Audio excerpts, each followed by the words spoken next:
আপনারা আমার সাথে কথা না বইলা আপনারা স্ট্যাটাস দিয়ে দিচ্ছেন যে আমি প্রতারণা করছি। আপনি জানেন প্রতারণা শব্দের মানে জানেন? এই শিখছেন আপনারা জার্নালিজম, যে আমরা আমাদের সাথে আওয়ামী লীগের লোক যোগাযোগ করলে আমরা ইন্টেলিজেন্সে তাদের নাম্বার দিয়ে দিব। এই হচ্ছে আপনাদের জার্নালিজম সম্পর্কে ধারণা।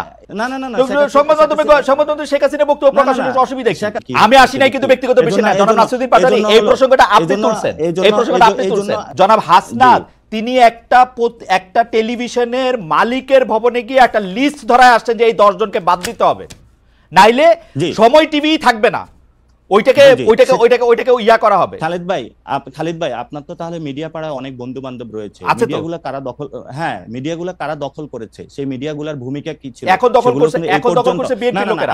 এখন বিএনপি লোকেরা সমন্বয়ক, বিএনপি লোকেরা দখল করছে, সমন্বয়করা দখল করে নাই। কিন্তু আজকে বাংলাদেশে যে 3টি মাস হয়েছে এই পর্যন্ত মিডিয়াগুলো কেন রিপোর্ট প্রকাশ করে নাই? সেই সময়ে গণ অভ্যুত্থানের এই পর্যন্ত কোন মিডিয়ার মাধ্যমে কোন একটা রিকশাওয়ালা যার ছেলেটা আহত হয়েছে, গুলিতে শহীদ হয়েছে, কোন একটা রিপোর্ট আসছে? আপনি পড়েন নাই সেই মিডিয়াগুলো? আপনি পত্রিকা পড়েন না? হাজার রিপোর্ট আছে, হাজার report. Not about that.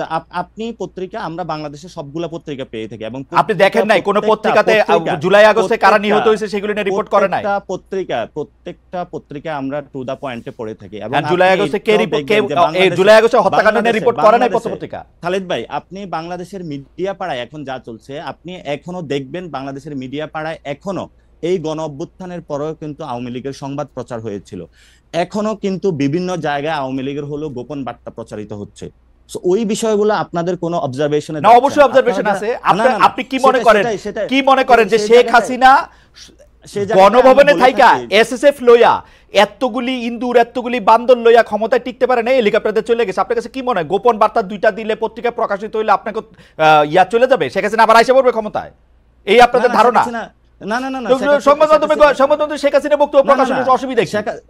Sheikh Hasina আসার বিষয় না, আসার বিষয়টা যখন আপনি নিষিদ্ধ একটি সংগঠনকে, যার খুনের রক্তের দাগ এখন আছে, আপনি তো তাকেও নিয়ে আসতে চেয়েছিলেন। হ্যাঁ, চাইছিলাম তো। জনগণ যখন কথা বলেছে আপনি কিন্তু সেখান থেকে পিছপা হয়েছে না? পিছপা হয়েছে আপনারা মামলা করার হুমকি দিবেন, আমি অ্যাটর্নি জেনারেলের সাথে কথা কইছি, তারা কইছে যে হ্যাঁ এটা মামলা করা যাইতে পারে। হ্যাঁ দিছেন তো। আমি একজনের সাথে কথা কইতেছি, জনাব নাসিরউদ্দিন পাটোয়ারী, আমি একজনের সাথে কথা কইতে চাইছি। আপনারা আমার সাথে কথা না বইলা আপনারা স্ট্যাটাস দিয়ে দিচ্ছেন যে আমি প্রতারণা করছি। আপনি জানেন প্রতারণা শব্দের মানে জানেন?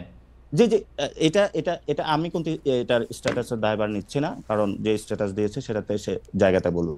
কিন্তু আমরা স্পষ্টত যেটা দেখি, ক্যাম্পাসে আমরা যাদের হাতে মাইর খেয়েছি, যারা আমাদের প্রতিনিয়ত পিছাইছে, যারা প্রতিনিয়ত যাদের হাতে হলো খুনের, আমি ওরে নিয়ে আইসা কোলে বসে আদর করতাম, এরকম আপনার ধারণা? না, আপনি কোলে নিয়ে আইসা আদর করা না, অথবা ও আইসা কথা বললে সব লোক আপনাদের বিরুদ্ধে চলে যেত। তাহলে আপনার সাথে তো তাদের সাথে যোগাযোগ আছে, আমার সাথে যোগাযোগ নাই। যোগাযোগ থাকতে হয় না, 50টা জায়গায় আপনাদের সাথে যোগাযোগ আছে, এবং সেই জায়গাতে বাংলাদেশের ইন্টেলিজেন্সকে একটু হেল্প করবেন, কিভাবে তাদেরকে ফিরিয়ে এনে এই শিখছেন, দাবিতে হলো বিচারের জার্নালিস্টিক, এই শিখছেন আপনারা জার্নালিজম, যে আমরা আমাদের সাথে আওয়ামী লীগের লোক যোগাযোগ করলে আমরা ইন্টেলিজেন্সে তাদের নাম্বার দিয়ে দিব। এই হচ্ছে আপনাদের জার্নালিজম সম্পর্কে ধারণা। এটা হলো আমাদের জার্নালিজম ধারণা না, এটা হলো যে জায়গা থেকে খুনের বার্তা গেলে তারা আসুক বিভিন্ন জায়গায়, তারা মাঠে দাঁড়াক।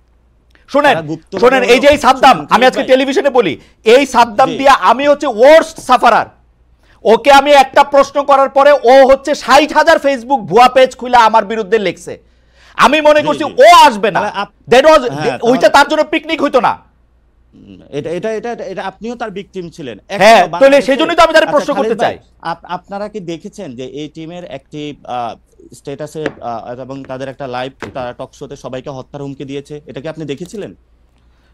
আমি আমি আমি আমি আমি আমি আমি এগুলি দেখি না। I am sorry. আপনি আসলে আমরা প্রশ্নের মধ্যে আসেন, প্রশ্নের মধ্যে আসেন, কারণ এই যে আপনি যে এটার কথা বললেন এটা নিয়ে আমার কোনো ইন্টারেস্টই নাই, কোনো ইন্টারেস্টই নাই। এখন আপনার ইন্টারেস্ট থাকবে না, কারণ আপনি ব্যক্তিগত বিষয় নিয়ে আসছেন, তো যে আপনি কোথায় কাউকে নিয়ে আসতে পারেন নাই, কোথায় কি। আমি আসি নাই কিন্তু ব্যক্তিগত বিষয় না। জনাব নাসিরউদ্দিন পাটোয়ারী, এই প্রসঙ্গটা আপনি তুলছেন, এই প্রসঙ্গটা আপনি তুলছেন, এই জন্য আমরা কোনো মানে ব্যক্তিগত বিষয়ে যাচ্ছি না। এই প্রসঙ্গটা আপনি তুলছেন পাটোয়ারী, আপনি তুলছেন, আমি তুলি নাই কিন্তু।